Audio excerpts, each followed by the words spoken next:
Hi, my name is Aaron Hartley from foreveranalog.net, and today I have a bit of a mystery.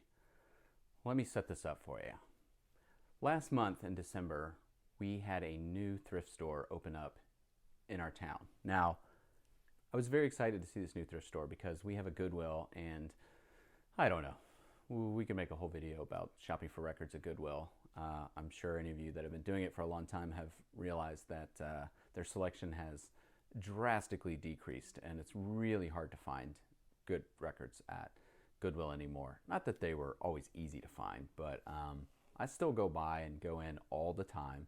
But it just seems like even where, like for instance, my local store, they don't even really have a place for them anymore. And if I do find one, they're in a really weird spot. There may be just one or two or three. So my local Goodwill store, long gone are the days when I could sit and just go through a bunch, stacks of them, and hope to find something. But we have a new thrift store in town, and I went a couple times and was encouraged. There was some fun stuff. I found some really great electronics and things like that. And they had a record section at the bottom with not very many records, but I would flip through them. Well, one night on the way to the grocery store, I thought, well, I'm just going to zip by and see if they've put anything out. And they had stacks of records. It was crazy how many records they had just put out. I bought most of them. I think I bought 80. And in fact, the guy said, "Did you just buy all of our records?" And I was like, no, I left some behind.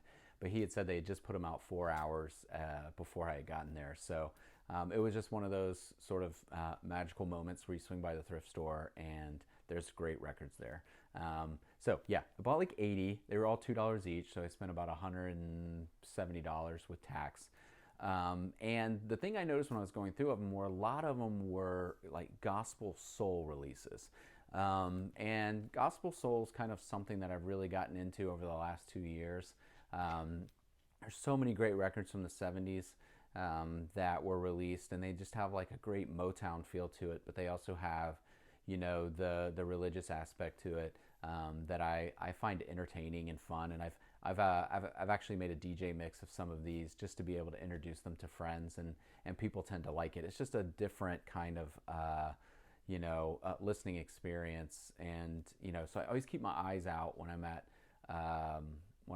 the thrift stores. Now, I'm not talking Southern gospel. There's a big difference here, with the if you flip it over and there's like just 10 white people standing in a field or something, with ties on and suits, whatever, I'm going to pass on those. But these are, the gospel soul releases I'm looking for, are pretty easy to identify, and, they're real hit or miss. Sometimes they're really great. Sometimes they're a little too like of a choir for me. But I found one, and I was surprised when I got it home. I just was grabbing them as I saw them, and I thought, I'm either going to love listening to these, or who knows, maybe they're worth some value.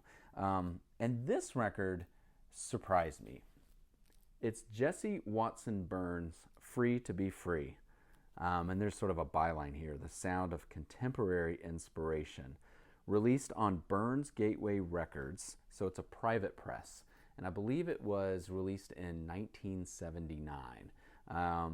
It still has the shrink wrap on it, and there's a sticker down here, distributed by IRDA, which is in Hendersonville, Tennessee, and there's a phone number there. I should call that 615-824-9100. Just see who answers, I guess.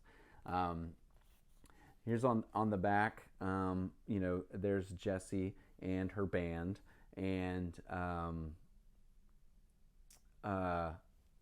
so when I was going through and I saw this, I thought, that looks cool. I need to pick it up.